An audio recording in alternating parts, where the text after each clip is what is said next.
Serem gak sih men? Ada cahaya yang ngebawa lo sama kematian.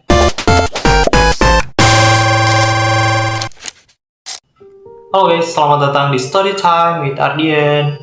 Pernah gak sih lo ngebayangin lo ngelihat cahaya dan cahaya itu makin ngedeket dan itu tuh bawa lo sama kematian. Ini tuh jadi misteri di salah satu pemakaman Brockholder di Hamilton. Sebelum gue lanjut ke pembahasannya, jangan lupa like, komen, sama subscribe buat berlangganan ya men. Oke, kita langsung aja ke pembahasannya. Misteri makam Brockholder. Men, ternyata di lereng Hamilton tuh terdapat sebuah situs yang kaya akan sejarah.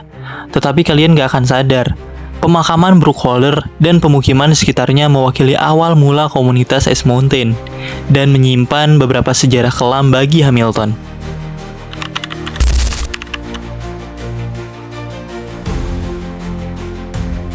Jadi men, pada tahun 1794, Jacob Brockholder dan keluarganya tiba di daerah tersebut dan menandai pemukiman kulit putih pertama di Ice Mountain.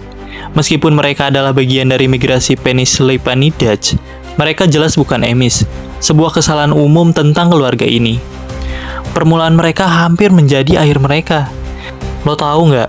Ternyata musim dingin pertama keluarga itu tuh begitu brutal, sehingga mereka hampir kelaparan. Untungnya mereka tuh diselamatin oleh keluarga Horning di Central West Mountain yang dipimpin oleh Peter Horning, seorang loyalis yang menetap di dekat tempat yang sekarang dikenal sebagai Upper James dan Upper Horning Street. Ini tuh terjadi 6 tahun sebelum Brockholder tiba. Keberhasilan bertahan hidup ini membawa kenyamanan yang memungkinkan keluarga tersebut untuk berkembang, hingga akhirnya lahir tuh bayi Brockholder pertama yang lahir selama musim dingin yang penuh bahaya itu. Nah men, di sini nih, awal mula pemakaman Brockholder bermula dari sebuah kecelakaan aneh dan tragis. Kecelakaan itu menimpa putra Jacob, Joseph Brockholder. Jadi men, kejadiannya tuh pas si Joseph ini lagi ngumpulin kacang-kacangan di hutan. Dia tuh manjat atap rumah kayu keluarganya yang bertujuan untuk menghamparkannya agar kering. Seolah udah ditakdirin nih men, si Joseph ini terpeleset dan jatuh. Kebetulan ada seekor sapi yang sedang merumput di bawahnya.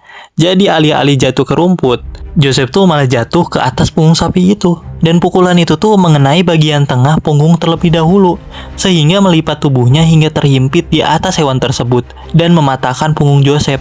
Sehingga Joseph tuh mati seketika men. Joseph menjadi jenazah pertama yang dimakamkan di pemukiman Brockholder. Kehilangan tempat peristirahatan aslinya, sebuah tempat yang awalnya diperkirakan berada di seberang jalan Mohawk, di tempat yang sekarang menjadi sekolah dan apartemen. Mereka memindahkannya ke seberang jalan, menetapkan lokasi pemakaman dan gereja saat ini di 465 Jalan Mohawk. Mereka menguburkannya kembali di dekat lokasi gereja saat ini.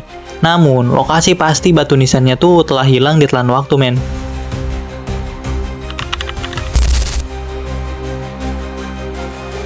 Jadi men, antara tahun 1832 dan 1854, Hamilton tuh dilanda epidemi kolera, sebuah era di kota itu yang merenggut lebih dari 400 nyawa. Itu tuh sekitar 3% dari populasi Hamilton pada waktu itu. Dan lo tahu nggak, gerbang Brockholder tuh menjadi lokasi penemuan paling mengerikan. Legenda bilang bahwa keluarga yang putus asa yang nggak tahu gimana caranya nguburin orang yang mati, mereka tuh ngebuang jenazah di gerbang pemakaman. Catatan sejarah nunjukin bahwa para korban ini tuh nggak pernah dimakamkan di pemakaman Brockholder. Karena pada saat itu, satu-satunya kuburan massal resmi korban kolera berada di pemakaman Hamilton. Yang lebih mengerikannya lagi men, dalam legenda setempat, dalam upaya terburu-buru untuk membuang mayat selama puncak wabah, beberapa orang dikuburkan saat masih bernapas.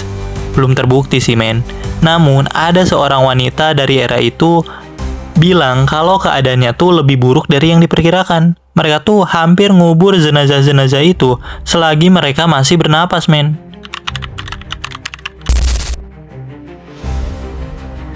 Nah men, pada tahun 1850 gereja dan sekolah pertama didirikan.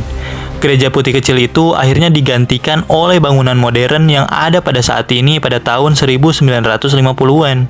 Pada abad sejarah inilah, legenda cahaya kematian atau Will o' the Wisp, cahaya kematian itu mulai dikenal. Dan fenomenanya sering dijelaskan secara ilmiah sebagai gas metana yang naik dari materi yang membusuk di rawa-rawa. Cahaya-cahaya goib ini tuh muncul sebagai bola-bola berkilau yang melayang di udara.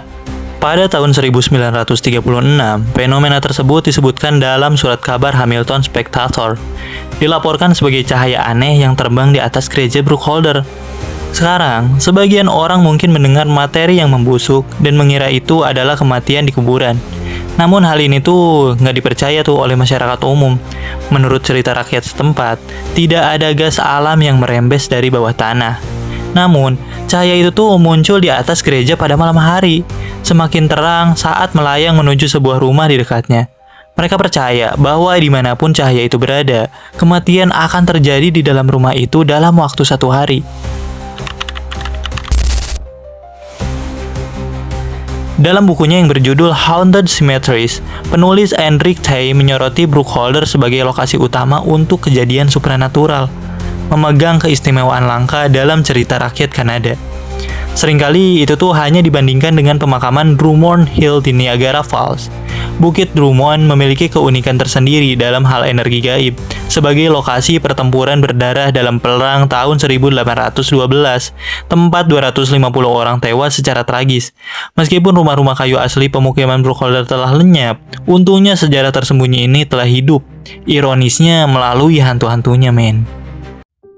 Oke men, buat kali ini segitu aja pembahasannya. Makasih buat kalian yang udah nonton. Thank you for watching dan see you di next video. Bye-bye.